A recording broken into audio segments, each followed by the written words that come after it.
Hello students, आज मैं आप लोगों को बायो जियो केमिकल साइकिल्स के बारे में कुछ बताना चाह रही हूँ। मेरा वीडियो आज इसी के ऊपर है कि बायो जियो केमिकल साइकिल्स क्या होती हैं। तो जैसा हम सब जानते हैं कि हमारे वातावरण में या हमारे इस पृथ्वी में, अर्थ में डिफरेंट टाइप्स के प्लांट्स हैं, विभिन्न प्रकार के पेड़ पौधे हैं, ह्यूमन बीइंग्स हैं, विभिन्न प्रकार के जीव जंतु हैं, माइक्रोब्स हैं। ये सारे हमारे पृथ्वी में ये सब चीज़ें मौजूद हैं। तो इन पूरे इस वातावरण में इन सब की लाइफ एक निश्चित है, मतलब इन सबको एक ना एक दिन इनको डेथ इनकी होनी है। ये सभी एक ना एक दिन ये डेड होंगे। तो जब ये जीव, चाहे वो पौधे हो, जंतु हो, मनुष्य हो, माइक्रोब्स हो, जब ये जीव मरते हैं, डेड होते हैं, तो ये सॉइल में मिल जाते हैं और एक फिजिकल मैटर या भौतिक पदार्थ में कन्वर्ट हो जाते हैं। तो इस प्रकार से ये मैटर हमारे एनवायरनमेंट में, इनके मरने के बाद से हमारे एनवायरनमेंट में ये फिजिकल मैटर पहुंच जाता है। तो इस प्रकार से वातावरण से ये फिजिकल मैटर, जब नया जीव बनता है, फिर से फिजिकल मैटर उसमें कलेक्ट हो जाता है। तो ये जो फिजिकल मैटर या भौतिक पदार्थ है, इसका वातावरण से जीवों में आना तथा जीवों से वापस फिर वातावरण में पहुंचना, इस प्रक्रिया को हम बायो जियो केमिकल साइकिल कहते हैं। अब ये बायो जियो केमिकल साइकिल दो प्रकार की होती हैं। Number 1 gaseous cycle, number 2 sedimentary cycle. Gaseous cycle क्या होती है? इस प्रकार की साइकिल में जो साइक्लिंग पदार्थ होता है, जिस पदार्थ का चक्रीकरण होना है, वो या तो हमको एनवायरनमेंट से मिलता है या हमको वो पदार्थ ओशन से मिलता है। और ये पदार्थ गैसियस के फॉर्म में या गैसीय फॉर्म में होता है, इसलिए हम इसको गैसियस साइकिल बोलते हैं। तो इसके एग्जांपल हैं जैसे कार्बन, हाइड्रोजन, नाइट्रोजन एक्सेट्रा। तो ये हमारे जो हैं ये गैसियस साइकिल के अंतर्गत आते हैं। दूसरा है सेडिमेंट्री साइकिल। सेडिमेंट्री साइकिल क्या होते हैं?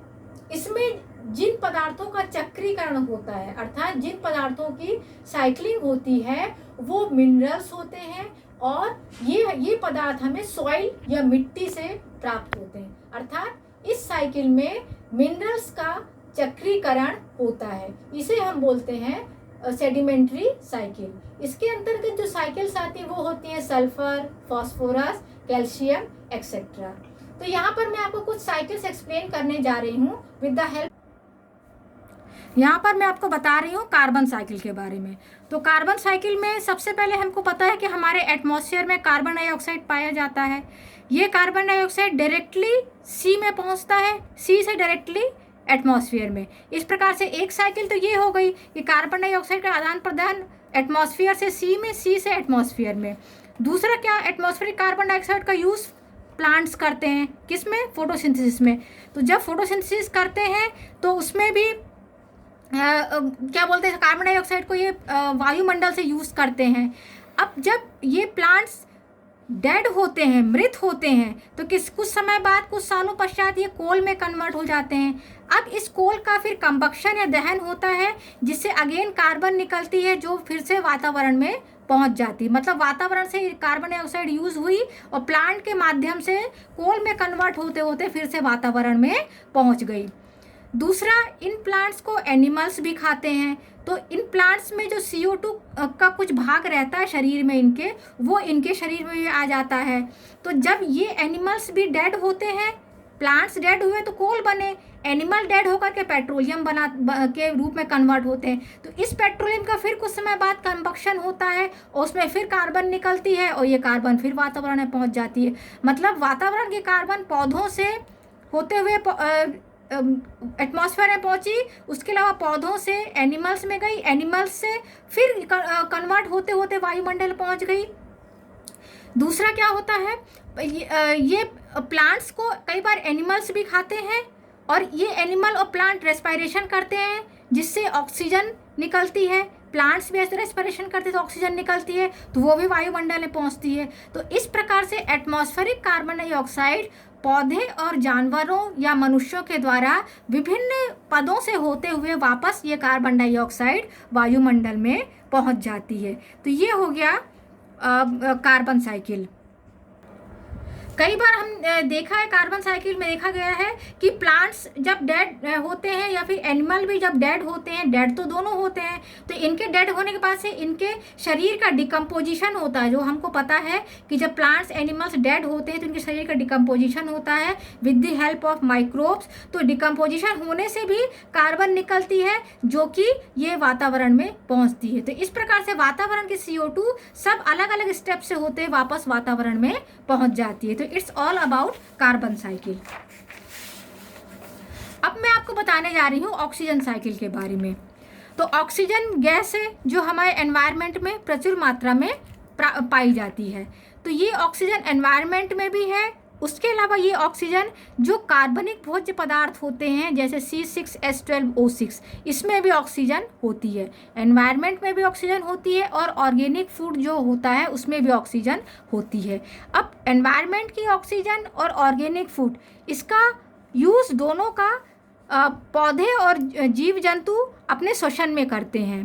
पौधे और जीव जंतु वातावरण की ऑक्सीजन और ऑर्गेनिक फूड की हेल्प से रेस्पायरेशन करते हैं। जब ये रेस्पायरेशन या श्वसन करते हैं तो कार्बन डाइऑक्साइड और वाटर रिलीज होती है।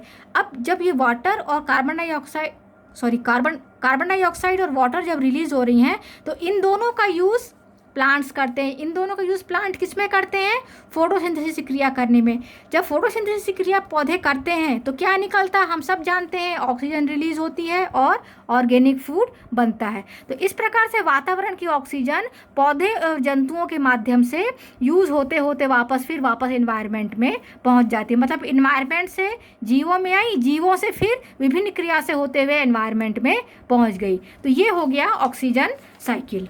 अब मैं आपको एक्सप्लेन करने जा रही हूँ हाइड्रोजन साइकिल के बारे में। हाइड्रोजन साइकिल क्या होता है? तो हमको पता है कि हाइड्रोजन वाटर का एक एलिमेंट है, मतलब पानी में हाइड्रोजन पाया जाता है। अर्थात ये साइकिल यहाँ पे जो साइकिल शुरू हो रही है हाइड्रोजन गैस की, वो हमको पानी से मिल रही है। अभी तक हमने जो पुरानी साइकिल पढ़ी वो सब एनवायरनमेंट से मिली थी गैसेस, ये गैस हमको पानी में मिलेगी। तो हाइड्रोजन गैस पानी में होता है।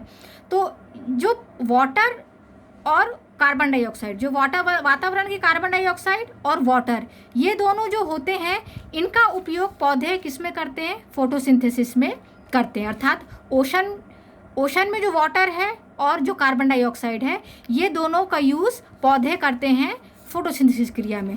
जब पौधे फोटोसिंथेसिस क्रिया करते हैं, प्रकाश संश्लेषण क्रिया करते हैं, भोजन बनाते हैं, तब ऑक्सीजन रिलीज होती है और ऑर्गेनिक फूड या कार्बनिक पदार्थ, भोज्य पदार्थ बनता है।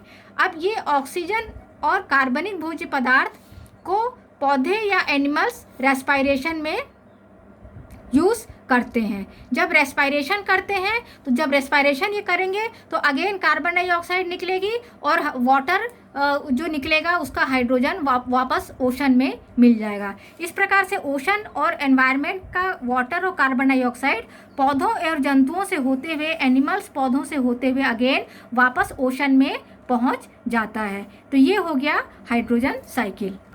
अब मैं आपको नाइट्रोजन साइकिल के बारे में बता रही हूँ। हमें पता है कि हमारे एनवायरनमेंट में, एटमॉस्फेयर में नाइट्रोजन गैस प्रचुर मात्रा में मौजूद है। तो जो एटमॉस्फेयर की नाइट्रोजन है, इसको राइजोबियम बैक्टीरिया नाइट्रोजन फिक्सेशन करते हैं। जो एटमॉस्फेयर की नाइट्रोजन है उसको राइजोबियम बैक्टीरिया लेग्यूमिनेसी कुल के पौधों में नाइट्रोजन फिक्सेशन करके उसको अमोनिया में कन्वर्ट करते हैं। फिर जब ये अमोनिया बन गया, इसका नाइट्रिफिकेशन होता है जो नाइट्रोबैक्टर करता है। नाइट्रिफिकेशन करने के बाद से इस अमोनिया से दो पदार्थ बनते हैं, एक तो नाइट्राइट बनता है, एक नाइट्रेट बनता है। तो ये जो नाइट्रेट बना है ये सॉइल में पड़ा रहता है। सॉइल में पौधे लगे होते हैं तो पौधे अपने जड़ के माध्यम से इस नाइट्रेट को एसिमिलेट करते हैं, अर्थात इस नाइट्रेट को एब्जॉर्ब करते हैं। तो ये नाइट्रोजन इन पौधों के शरीर में पहुंच जाता है। अब जब इन पौधों को एनिमल्स खाते हैं तो प्लांट से वो नाइट्रोजन एनिमल्स में पहुंच जाता है। अब जब ये डेथ होती है इनकी, प्लांट्स की, एनिमल्स की, तो इनके शरीर में जो नाइट्रोजन है उसका एमोनिफिकेशन होता है और फिर से ये डायरेक्ट ये अमोनिया में कन्वर्ट हो जाते हैं और उसके बाद से फिर से ये साइकिल दोबारा चलती है। दूसरा क्या होता है, ये जो नाइट्रेट बना हुआ है ये सॉइल में है तो इसका कुछ भाग तो पौधे यूज़ कर लिए, कुछ भाग इस नाइट्रेट का सॉइल में प्रेजेंट एनएरोबिक बैक्टीरिया भी यूज़ करते हैं। मतलब सॉइल में एनएरोबिक बैक्टीरिया पाए जाते हैं तो वो इस नाइट्रेट को भी यूज़ करके डायरेक्ट एटमॉस्फेरिक नाइट्रोजन बनाते हैं। मतलब इस नाइट्रेट को एनारोबिक बैक्टीरिया सीधे नाइट्रोजन में कन्वर्ट करके इसको डायरेक्ट एटमॉस्फेयर में भेज देते हैं। कई बार जो एटमॉस्फेयर की नाइट्रोजन होती है वो जब बिजली कड़कती है, लाइटनिंग होती है, तो ये वाला जो एटमॉस्फेरिक नाइट्रोजन है वो डायरेक्ट जो है नाइट्रेट और नाइट्राइट में कन्वर्ट हो जाता है। जब बिजली कड़कती, लाइटनिंग का टाइम पीरियड रहता है तो एटमॉस्फेरिक नाइट्रोजन डायरेक्ट नाइट्रेट और नाइट्राइट में कन्वर्ट हो जाती है और उसके बाद से ये वाली साइकिल और ये वाली साइकिल फिर से चलती है। मतलब ये जो नाइट्रेट बना है इसको कुछ भाग पौधे यूज़ करते हैं, पौधों से एनिमल से फिर अमोनिया बनता है, फिर ये साइकिल चलती है, तथा कुछ नाइट्रेट एनारोबिक बैक्टीरिया यूज़ करके डायरेक्ट नाइट्रोजन बनाते हैं। तो लाइटनिंग के माध्यम से भी डायरेक्ट नाइट्रोजन बनती है जो एटमॉस्फेयर में पहुंच जाती है। कई बार जब लाइटनिंग होती है तो जो एटमॉस्फेयर की नाइट्रोजन है वो कई बार अमोनिया में कन्वर्ट हो जाती है। जब अमोनिया में कन्वर्ट होती है तो फिर से उसका नाइट्रिफिकेशन होता है, फिर से नाइट्रेट नाइट्राइट बनते हैं और फिर ये वाली साइकिल चलती है और इसके साथ साथ में ये साइकिल चलती है। तो इस प्रकार से वातावरण की नाइट्रोजन पौधे एवं जंतु, माइक्रोब्स, सॉइल सबसे होते हुए डायरेक्ट एटमॉस्फेयर में पहुंच जाती है। तो ये पूरा था नाइट्रोजन साइकिल के बारे में। अब मैं आपको सल्फ़र साइकिल के बारे में बता रही हूँ। सल्फ़र एक एलिमेंट है जो सेडिमेंट्री साइकिल के अंतर्गत आता है। तो हमको पता है सल्फ़र कहाँ प्रेजेंट होता है, सॉइल में। तो सॉइल में एलिमेंट सल्फ़र होता है जिसको थायोबैसिलस बैक्टीरिया जो सॉइल में होते हैं वो सल्फेट में कन्वर्ट कर देते हैं। मतलब सॉइल में जो एलिमेंट सल्फ़र है उसको थायोबैसिलस बैक्टीरिया सल्फेट में कन्वर्ट करते हैं। अब सॉइल में प्लांट लगे होते हैं तो प्लांट इस सल्फेट को एब्जॉर्ब कर लेते हैं रूट के माध्यम से। अब सल्फ़र जो है प्लांट के शरीर में पहुंच गया। इन प्लांट्स को एनिमल खाते हैं या एनिमल इनको यूज़ करते हैं। तो इन प्लांट के शरीर में जो सल्फ़र है वो एनिमल के शरीर में पहुंच गया। अब जब प्लांट्स एनिमल्स की डेथ होती है तो उनके ऊपर माइक्रोब्स ग्रो हो जाते हैं। जब माइक्रोब्स इनको डिके करते हैं, इनका डिकम्पोजिशन करते हैं, तो इनके शरीर में जो सल्फ़र है वो माइक्रोब्स के शरीर में आ जाते हैं। इस प्रकार से ये सल्फ़र जो है 3 जगह पहुंच जाता है, प्लांट्स में, एनिमल्स में, माइक्रोब्स में।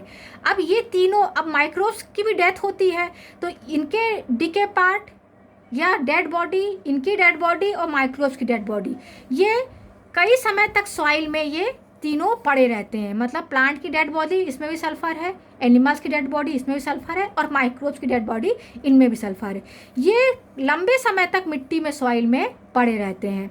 पड़े पड़े ये जो है इनके शरीर में सल्फ़र प्रेजेंट है तो कई सालों के पश्चात फिर ये किस में कन्वर्ट हो जाते हैं, सेडिमेंट्स में। मतलब इनका जो शरीर है तीनों का, प्लांट्स का, एनिमल्स का, ह्यूमन बींग्स का, माइक्रोब्स का, इन सब का शरीर, जिनके शरीर में सल्फ़र है, कई सालों तक पड़े पड़े दबे दबे मिट्टी में, सेडिमेंट्स में ये कन्वर्ट हो जाते हैं। सेडिमेंट्स में कन्वर्ट होने के बाद से ये कुछ समय पश्चात मेटल सल्फाइड में कन्वर्ट हो जाते हैं। मेटल सल्फाइड क्या करता है, किसी भी एसिड से रिएक्ट करता है।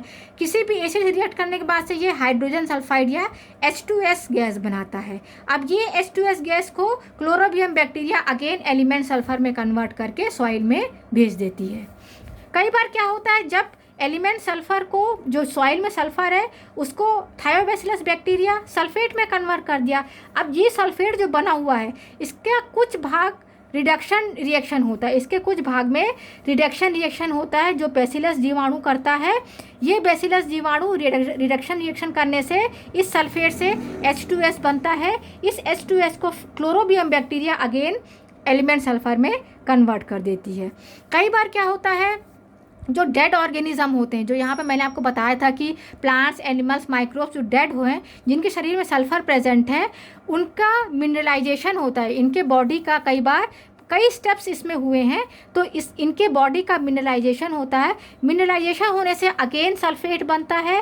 फिर ये सल्फेट या तो प्लांट्स यूज़ करते हैं, या तो ये वाली साइकिल चलती है, या फिर ये वाली साइकिल चल के H2S बनती है और अगेन एलिमेंट सल्फ़र बन के सॉइल में वापस आ जाता है। तो इस प्रकार से सॉइल में प्रेजेंट सल्फ़र विभिन्न स्टेप से होते हुए, प्लांट, एनिमल, माइक्रोब से होते हुए, कई रास्तों से होते हुए वापस मिट्टी में पहुंच जाता है। तो ये मैंने आपको बताया सल्फ़र साइकिल के बारे में।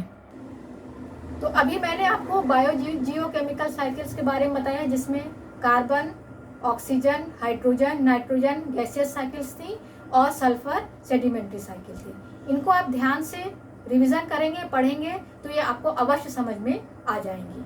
Thank you.